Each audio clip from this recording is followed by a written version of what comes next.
Uruguay se desmarca del bloque del Mercosur y dice: nosotros vamos a buscar acuerdos extrazona. Como proyecto de mercado común es obvio que está muy retrasado. ¿Tiene futuro? Sí, tiene mucho futuro porque en el mundo que viene es imprescindible la integración regional. Integrado originalmente por Argentina, Brasil, Paraguay y Uruguay como países fundadores, a los que luego se sumó Venezuela, que actualmente está suspendida, y recientemente por Bolivia, que ya inició su proceso de adhesión, el Mercosur, o Mercado Común del Sur, es el área económica y plataforma industrial más dinámica, competitiva y desarrollada, no solamente de Latinoamérica, sino de todo el hemisferio sur. Está considerado como el cuarto bloque económico más grande del mundo en cuanto a volumen de negocios y como la quinta economía mundial si se considera el Producto Interno Bruto nominal producido por todo el bloque. Este bloque económico, que fue creado durante un periodo en el que Argentina y Brasil tenían una fuerte rivalidad y que querían mejorar sus relaciones, vio varios éxitos tempranos ser materializados. Por ejemplo, gracias a su creación, en 1991 se dio un fuerte aumento de 10 veces el comercio dentro del grupo en toda la década de 1990. Mercosur también destaca por haber establecido un libre comercio con la Comunidad Andina de Naciones, formada por Bolivia, Colombia, Ecuador, Perú y Venezuela. Sin embargo, en los últimos años, el Mercosur ha presentado problemas para abrirse a los nuevos mercados. La implementación de un histórico borrador de acuerdo comercial que firmó con la Unión Europea en 2019 se ha visto estancado por varias preocupaciones ambientales y sobre todo por la reciente oposición europea a firmar dicho acuerdo. Al mismo tiempo, la influencia de China en América Latina continúa creciendo y algunos expertos también han llegado a cuestionar el compromiso real que tiene el bloque latinoamericano con la democracia. Hay que considerar también que Mercosur se creó en gran parte para crear un acercamiento entre Argentina y Brasil, cuya relación se había definido durante mucho tiempo por la rivalidad. Entre ambos países representan casi el 90% del PIB del bloque y el 95% de la población total. Esto ha llevado también a que muchos críticos digan que Argentina y Brasil crearon Mercosur simplemente como un escudo comercial para proteger la industria de estos dos países. Lo cierto es que hoy en día, 3 décadas después de haberse fundado, el bloque comercial más grande de Latinoamérica enfrenta otros múltiples desafíos, incluida la división interna persistente y la interrupción económica causada por la pandemia del coronavirus. Si bien el comercio ha crecido enormemente, pasando de $4.000 millones en 1990 a más de $41.000 millones en el año 2010, las relaciones comerciales con el resto del mundo han seguido siendo desiguales. Por una parte, el tratado con la Unión Europea se ha encontrado con obstáculos en su realización, además de que otras negociaciones con Canadá y Corea del Sur se han tornado lentas y todavía hoy continúan en desarrollo. Otra gran dificultad está en que actualmente no existen acuerdos comerciales entre Estados Unidos y ningún país del Mercosur o del propio bloque, y las relaciones en ocasiones también han sido tensas. Además, en 2019, el presidente de los Estados Unidos, Donald Trump, impuso aranceles al acero y al aluminio de Argentina y Brasil y firmó un acuerdo comercial limitado con Brasil al año siguiente. Esto quizá se hubiera podido evitar de no ser porque a principios del siglo XXI la mayoría de los países latinoamericanos, en especial los del bloque del Mercosur, tenían gobiernos de izquierda. Esto fue la razón de que en el año 2005 fuesen los miembros de Mercosur los que lideraran la oposición al establecimiento del Área de Libre Comercio de las Américas, por sus siglas el ALCA, impulsado por los Estados Unidos y en el cual se excluía a Cuba. Por otra parte, como ya fue mencionado, el Mercosur había llegado a un acuerdo comercial integral con la Unión Europea en el año 2019, después de 20 años de negociaciones intermitentes. Este acuerdo tenía planteado eliminar los aranceles sobre aproximadamente el 90% de las exportaciones del Mercosur hacia la Unión Europea y permitiría que las empresas de ambos bloques pujen por contratos más favorecidos.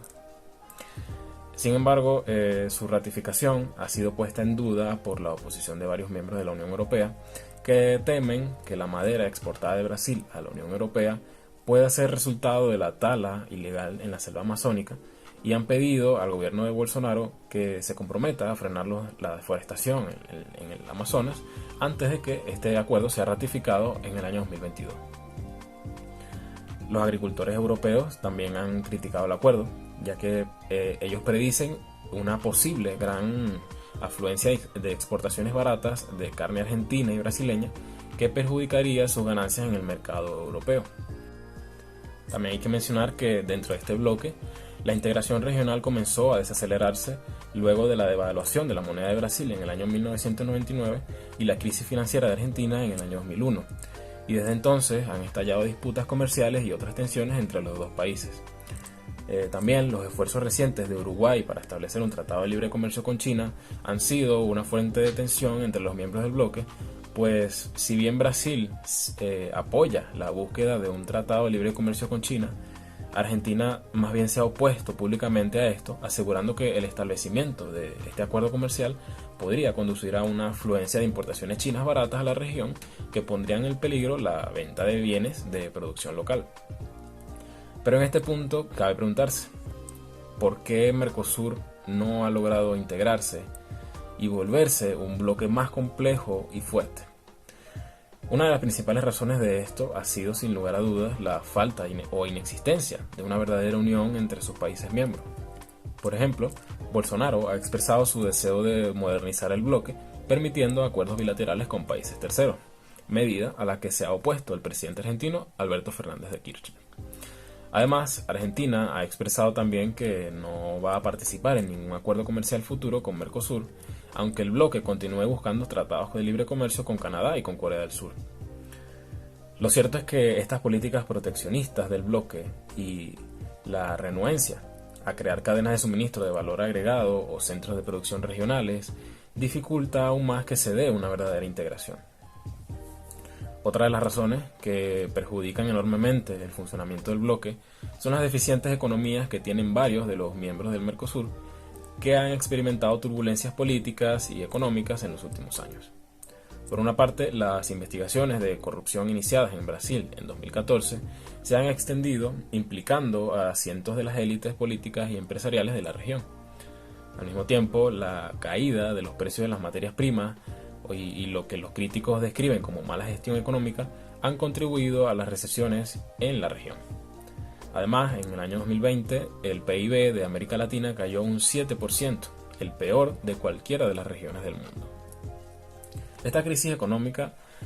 los países latinoamericanos promovieron políticas que, forzadas por las circunstancias, llevaron a incumplimientos de normas acordadas para el Mercosur y a la falta de acuerdos políticos que apoyen la flexibilidad comercial en la región. Además, a todos estos desafíos del bloque se le suma también la pandemia del coronavirus, que ha traído más dificultades económicas a los países del Mercosur mientras luchan por implementar una respuesta conjunta a este problema. También la pandemia ha desencadenado la mayor recesión que han visto los países de la región desde 1930 y ha aumentado drásticamente las tasas de pobreza y la desigualdad. Sumado a eso, cuando en el año 2020 Mercosur asignó $16 millones a un proyecto destinado a mejorar la capacidad del bloque de realizar pruebas de coronavirus, el desacuerdo entre los miembros sobre la gravedad de la pandemia obstaculizó que hubiera una mayor cooperación, incluido el intercambio de información y de equipos médicos entre los países. Bolsonaro, por ejemplo, ha enfrentado numerosas críticas por no tomar medidas para disminuir la asombrosa cantidad de casos de coronavirus en Brasil y para minimizar la amenaza del virus después de que Brasil se convirtió en el epicentro de la pandemia. La realidad es que Mercosur, al margen de logros muy puntuales, constituye hoy la referencia de un acuerdo de integración incompleto, inconsistente e imperfecto, cuyo deterioro se ha acentuado cada vez más en los últimos años. Por eso, en vista de que Venezuela, bajo la presidencia de Nicolás Maduro, fue suspendida en el año 2017 por incumplir con la normativa comercial y por la aplicación de la cláusula democrática que rige dentro del bloque económico, que permite suspender a cualquier país miembro en caso de haber una ruptura del orden constitucional en el mismo, cabe preguntarse, ¿realmente vale la pena que Venezuela siga integrada al Mercosur? En aspectos generales, actualmente Venezuela se encuentra en una ruptura del orden constitucional bastante grave y las políticas del gobierno venezolano han terminado por destruir todos los cimientos de la democracia del país y han dificultado cualquier forma de comercio internacional con los países no aliados al gobierno venezolano. Pero la salida de Venezuela del Mercosur también ha supuesto una pérdida considerable de beneficios, como por ejemplo de la política de arancel cero, que permitía al país exportar sus productos a países del bloque sin ningún tipo de impuesto, y otros beneficios que puede obtener el Mercosur, como por ejemplo de la industria petrolera venezolana. Sin embargo, hoy en día, considerando el estatus político en que se encuentra el país, la integración de Venezuela al Mercosur no solamente es difícil de lograr, sino que además depende de un cambio de las políticas de gobierno del país, o lo que es igual, un cambio de gobierno. Incluso bajo este supuesto, Mercosur sigue siendo a día de hoy un bloque económico imperfecto, cuyos logros son pocos y los desafíos a los que se enfrenta son bastantes. Y mientras los países latinoamericanos deben buscar nuevas formas de integración económica que beneficien a toda la región, Venezuela debe todavía solucionar el gran problema de restablecer su democracia, pues si algo es indudable en este momento, es que cualquier nueva forma de integración económica que surja en la región deberá estar conformada únicamente por países democráticos, y este es un problema que no solamente debe resolver Venezuela, sino que debe resolverlo toda Latinoamérica.